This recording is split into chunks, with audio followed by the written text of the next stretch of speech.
Good day and welcome back to the podcast.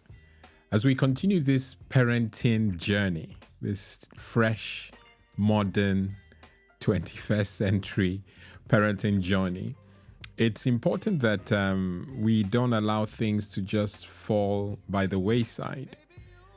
In the last video I shared, we had an opportunity to talk about certain things that we inherited, during our own upbringing. And by we, I mean older folk. And importantly, it was, let me just show you the video. So many of us traditionally, because when you look at the demographic, the people who watch these videos that I upload, they're older folk. They're not all very young. And I know that most people who are around my age, or at least thereabout, are stuck in things or values that they learned from their parents. I remember, and I've said this quite often, that my dad got it right. And the only reason I come to that conclusion is because I'm okay, But I've dug deep, a lot deeper than I've ever done in the last 3 weeks. Lawrence, are you really okay? Because emotionally, you could be damaged and nobody sees those scars. So there are a lot of things that our parents did as they knew how, because that's the legacy that was passed down to them, that has damaged us. And because we want to, always present our folks in a good light, we never say anything negative about our folks. But the truth is, a lot of us are damaged. Yeah, a lot of us are damaged. And I think that's where I probably want to, you can call this a reaction video to what I said. Yeah, but ultimately, I want to give or put some meat on that bone. The reason why I know that this is important is because I know that I hear this in my conversations with folk. Interestingly, just last Sunday, I had an opportunity to talk to a friend of ours, and she shared a story. And it had a lot to do with her upbringing. And somehow I wanted her to come onto the show.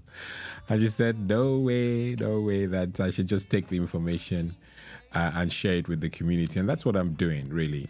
She shared a testimony about an incident that happened recently. That one day she, just remembered something. And she was sobbing, borderline really, really crying. And her husband found her crying and kind of asked, concerned of course he was, asked what's wrong? And she, told him that something that happened to her years ago. And guys, when I say years, I mean guys and girls. When I say years ago, I mean a long time ago. And this was in her school.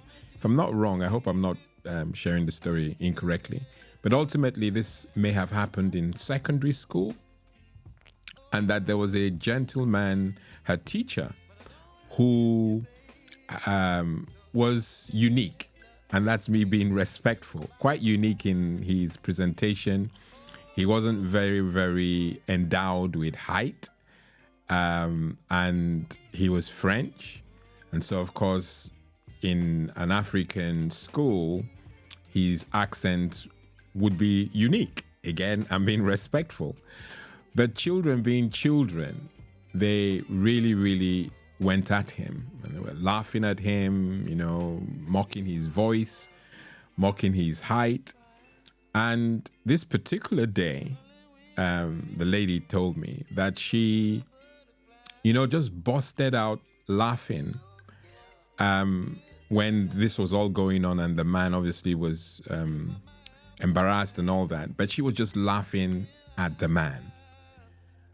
And the laugh was so catchy that everybody else just followed her and laughed at the man. So you can imagine the man's anger, how he was feeling. And from what she told me, she said, of course, the teacher has some rights in the class. So he grabbed her, called her out, or took her to the front of the class and really gave her some whooping, not the sort of whooping that you see in films with what we call koboko, cane. No. But I think he hit her with a duster on her head. And she says that the thing was so painful that she remembered almost passing out. And the reason why this, basically, she was passing out, and of course, the sort of things are not things that you want to remember in a hurry, that she was reflecting on that one incident, how she feared for her life. A teacher who has authority over children was punishing her in class to the point of almost having her pass out. And that's what fueled the tears or the crying that I mentioned earlier that her husband found, state her husband found her in. So the reason why I bring that story, and thanks for sharing the story, whoever you are. The reason why I bring that story to the fore is whilst we're discussing mental health and the damage that, discipline. Yes, it's not a father, son, daughter, or mother, son, daughter dynamic, but it's still discipline. And this is why I boldly say, or at least I frown at, punishment now that I've seen the light. The damage that it causes are not necessarily things that you will see. This was an emotional trauma for this lady who shared this story. So hidden from view. Her friends didn't see the hurt or the trauma. Her parents didn't see the hurt or the trauma, but she has been harboring that trauma for years. And when I say years, I'm saying the difference between when that happened and now, easily close to 30 years. And you can see the wound is still there. The damage is still there. So it's important to understand that a lot of things that we do to our children will remember, good or bad, in years to come. So if we were aggressive, if the physical discipline that we talk about was being, bestowed onto any of our children and they had trauma or they were damaged, we will not know what that damage is.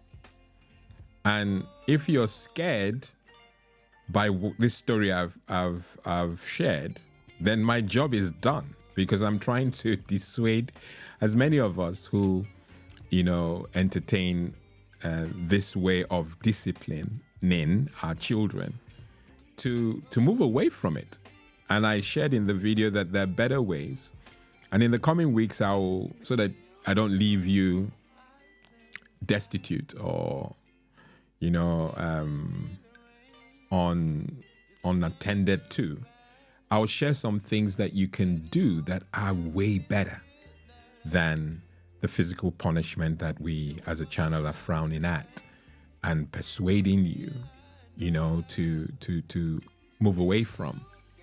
And discipline is necessary. So whoever tunes in just now and hears me say what I said about punishment, the question I hear you ask is, so how do I, train the child? You discipline them, but just don't have physical abuse or physical punishment and any of that as part of that dynamic, and you will still be effective.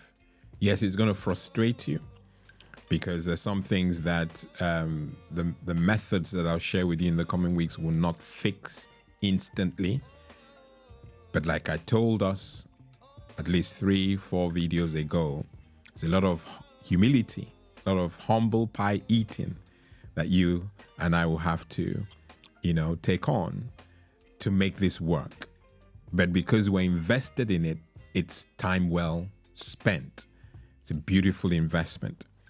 So I just thought I'll share that. And somehow I want to move away from, the parenting thing for a bit so that we can, concentrate on other things that, that you may benefit from. If there was anything that you needed to hear straight away, I would have done that yonks ago. But ultimately, the podcast will carry this on so that we will cater for those who are interested in it. From the viewership, it's interesting.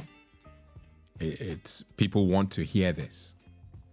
And that's a good thing, because in our journey to get our kids safe from the rogues on the internet, we've got to make sure that we have kids who are able to listen to us, who want to listen to us.